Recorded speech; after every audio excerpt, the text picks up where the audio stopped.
অনেকেই আছেন পালং শাকের শাকগুলো খেয়ে ডাঁটাগুলো ফেলে দেন। আজকের এই রেসিপিটা দেখার পরে অবশ্যই ট্রাই করবেন, খুবই ভালো লাগবে।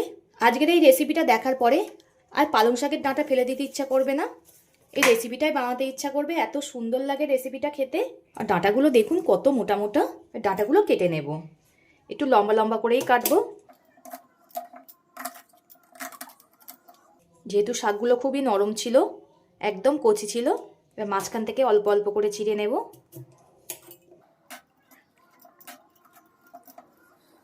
আপনারা এইভাবে ট্রাই করবেন, খুবই ভালো লাগে খেতে। এইভাবে সব পালং শাকের ডাঁটাগুলো কেটে নেব। ডাঁটাগুলো দেখুন ঠিক এই লম্বা লম্বা করে কেটে নিয়েছি। এই ডাঁটাগুলো চিবাতে দারুণ লাগে। আমি আমার পরিমাণ মতো নিয়েছি, আপনারা আপনাদের পরিমাণ মতো নিয়ে নেবেন। এবার ডাঁটাগুলোকে পরিষ্কার করে ধুয়ে নেব। নতুন একটা রেসিপি নিয়ে আপনাদের সামনে হাজির হয়েছি। আমার চ্যানেলে নতুন হয়ে থাকলে চ্যানেলটিকে সাবস্ক্রাইব করে আমার পাশে থাকবে। রেসিপিটা কেমন হয় শেষ পর্যন্ত স্কিপ না করে দেখতে থাকুন। কেমন হয়েছে অবশ্যই কমেন্ট করে জানাবেন। তা চলুন আর কথা না বাড়িয়ে ভিডিওটা শুরু করা যাক। উনানের জালটা ধরিয়ে কড়াটা গরম হতে বসিয়ে দিয়েছি। কড়াটা গরম হয়ে গেছে, এতে দিয়ে দেব সর্ষের তেল। রান্নাটা সর্ষের তেলেই করবেন, তাহলে খেতে বেশি টেস্ট হবে। তেলটা গরম হয়ে গেছে, এতে দিয়ে দেব 5 ফোড়ন।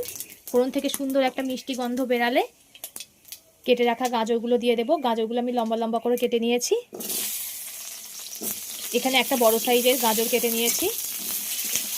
গাজরটা দিয়ে হালকা একটু ভেজে নেব। এরপরে দিয়ে দেবো এতে লম্বা লম্বা করে কেটে নিয়েছি আলু, একটা বড় সাইজের। যেমনভাবে আমি গাজর কেটেছি তেমনভাবে আলু কেটে নিয়েছি। আলুটাকেও গাজরের সঙ্গে ভেজে নেব। আলু আর গাজরটা 2 মিনিট মতো আমি ভেজে নিয়েছি। এবার এতে একটা বড় সাইজের পেঁয়াজ কুচি দিয়ে দেব টমেটো কুচি। পেঁয়াজটা একটু ভেজে নিতে হবে হালকা করে, যেন খুব না পুড়ে যায়। পেঁয়াজটা একটু হালকা করে ভেজে নিয়েছি। এবার এতে দিয়ে দেব 2টো কাঁচা লঙ্কা। ঝালটা আপনারা স্বাদ মতো ব্যবহার করবেন, যে যেমন ঝাল খেতে পছন্দ করেন। আর এখানে আমি কেটে রেখেছি শিম আর পেঁয়াজ কলি, সেটাকে দিয়ে দেব। সবজিটা আপনারা আপনাদের পরিমাণ মতো নিয়ে নেবেন। আমি একটু বেশি করেই সবজি নিলাম, কারণ এই সবজিটা এতই দারুণ লাগে খেতে, সবাই একটু বেশি বেশিই চায়। আপনারা একটু পরিমাণ মতো নিয়ে নেবেন। এবার খুব ভালো করে কষিয়ে নেব। 2 মিনিট মতো কষিয়ে নিয়েছি।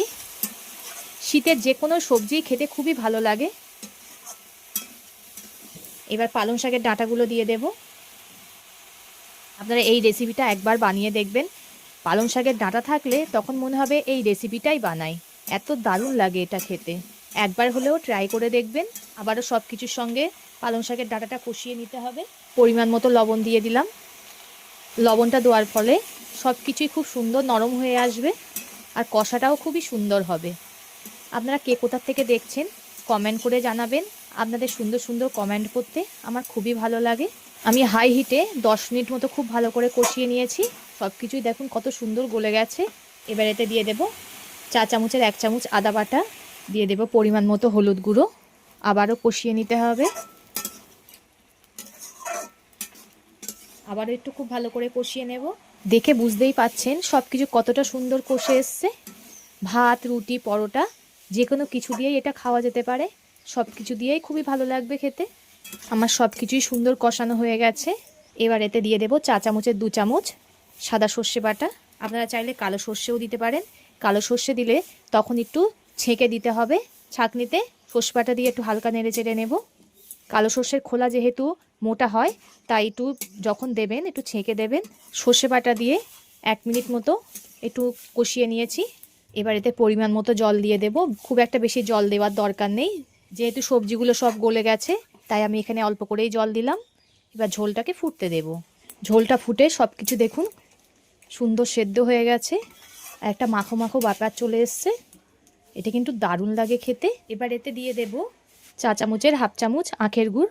আপনারা চাইলে চিনিও ব্যবহার করতে পারেন, আমি এখানে আখের গুড় দিয়ে দিলাম।